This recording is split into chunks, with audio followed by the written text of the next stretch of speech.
In 2020, media outlets weren't able to declare the winner for 4 days after the election. And this year, we expect it's going to take even longer. Polls are showing that this is likely to be one of the closest elections in U.S. history between Donald Trump and Kamala Harris. There are 7 states that are considered battlegrounds. Every single one of those states is essentially tied, according to the polls, with very small margins in one direction or the other.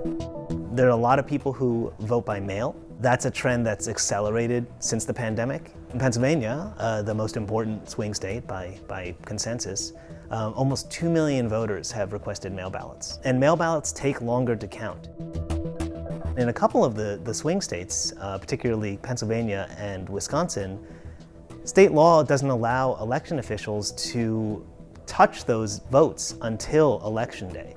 So once Election Day comes, that's when they start checking the envelopes to make sure that they've been properly sealed, checking signatures to make sure that they match what's on file, making sure that the voter's name matches registration. And only after they've done all of those things, all of which takes time, can they then finally tabulate those ballots and add them to the count.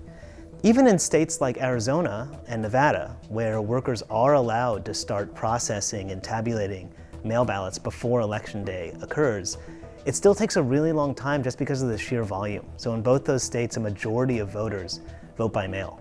So because of a host of reasons, the historic closeness of the election, the number of mail ballots that voters are using to cast their votes, and the different procedures that these various battleground states use to tabulate those votes after Election Day, all of those are going to contribute to what's going to be a long time before we can actually say who won this election.